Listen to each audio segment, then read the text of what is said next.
And the markets in Asia closed mixed on Wednesday, with the Nikkei 225 finishing lower by 0.43% at 21,154.17 after reversing gains seen earlier. The index fell as much as 1.40% at one point and touched its lowest levels in 4 months ahead of the release of the U.S. inflation data later in the day. All eyes on that data. But across the Korean Strait, the Kospi advanced 1.11% to close at 2,421.83. Down under, the S&P ASX 200 shed 0.25 to close at 5,841.2, with a heavily weighted financial sub-index dragging on the broader index. Greater China markets were in positive territory, although trade was thin ahead of the Lunar New Year holidays. Hong Kong's Hang Seng Index rose 1.73%, with financials logging a strong performance. The Shanghai Composite tacked on 0.46% at 3,199.48, while the Shenzhen Composite gained 0.48%, ending at 1,739.15. Away from the markets now to Kenya, where the economy is likely to grow 5.8% in 2018 as the country recovers from drought and political uncertainty that pushed growth down to an estimated 4.8% in 2017.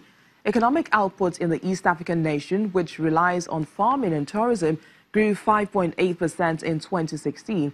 In its latest budget outlook, the Finance Ministry expects growth rates to come from adverse weather, public spending pressure, especially from recurrent expenditure.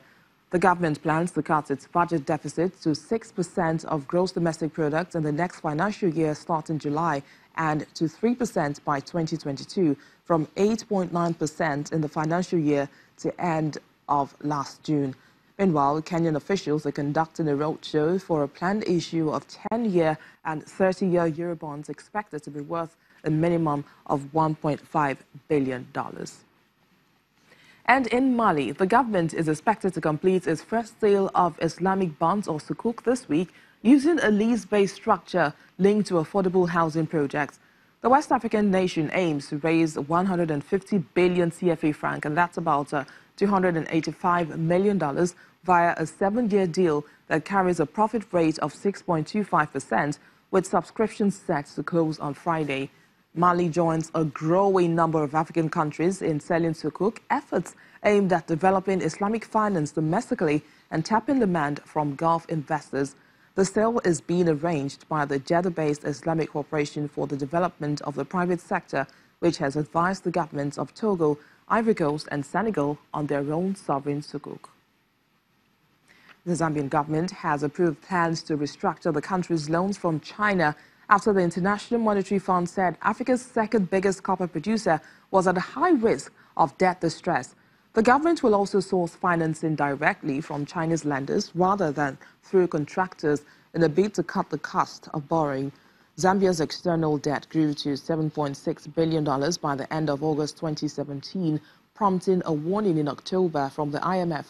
While $3 billion has been raised in Eurobonds since 2012, the bulk of the new foreign debt is from Chinese state-owned companies and has gone to building roads, airports and power plants.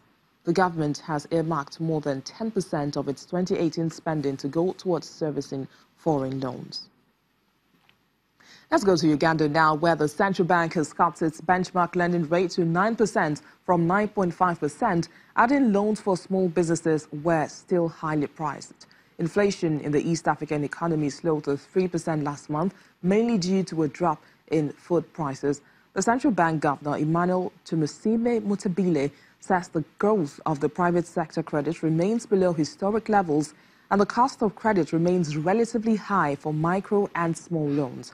The central bank expects the country's economy to expand by 5.5% in the 2017-2018 fiscal year before averaging 6.3% over the next 5 years. It's Valentine's season, and Ugandan chocolate maker is hoping to promote his brand made from locally grown cocoa beans as the ultimate way to show love this season. Uganda is best known as a coffee producer, ranking as Africa's biggest exporter, but it's keen to boost output from other cash crops such as cocoa. In Uganda's capital, Kampala, Stephen Sembuya is making chocolate at his confectionery factory. The chocolatier and his co-founder started the company in 2014 to create a business that could process cocoa beans from his family's plantation. Sembuya, who holds a degree in human resource management, says by adding value to cocoa, he wants more people to know that Uganda has the potential to reap more benefits from its own beans, which are mostly shipped abroad. Chocolate is lovers' or Valentine's Day drug of choice, and we really want to use this opportunity to get everyone excited. That's why we came up with a package of having customized chocolate for our clients. The beans are grown on a family cocoa plantation in Bukwe district, eastern Kampala, on over 600 acres of land. Cocoa growing has fluctuated in Uganda since it was introduced nearly 100 years ago. Output peaked in the 1960s, but neglect and lack of finance hampered the sector in the 1970s and 1980s. When sourced from the farm, the beans are first roasted to give them a rich aroma. They are then dehusked to reveal cocoa nibs or pure chocolate. This is further processed to form chocolate liquor. The liquor is then flavored and placed to certain molds under low temperature to form chocolate bars. We've set up a huge factory, so that means we're going to increase our capacities. We'll be able to produce 1 ton per day, and this simply means we're going to have drinking chocolate, cocoa butter, and the chocolate itself. As lovers exchange flowers and chocolates on Valentine's Day, the company will be promoting personalized gift chocolates bearing images of Valentine lovebirds. You would have chocolate once in a while, and if a friend of mine or any guy was advancing and brought this chocolate on Valentine, I'd be delighted. It's really nice.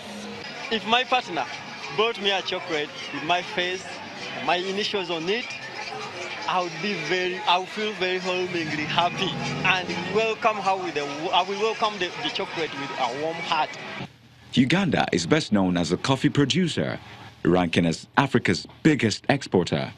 But it is keen to boost output from other cash crops, such as cocoa, to boost foreign exchange income. When Business Incorporated returns in a moment, we'll take a look at the benefits of a new index-based agricultural insurance scheme in Nigeria. Do stay with us.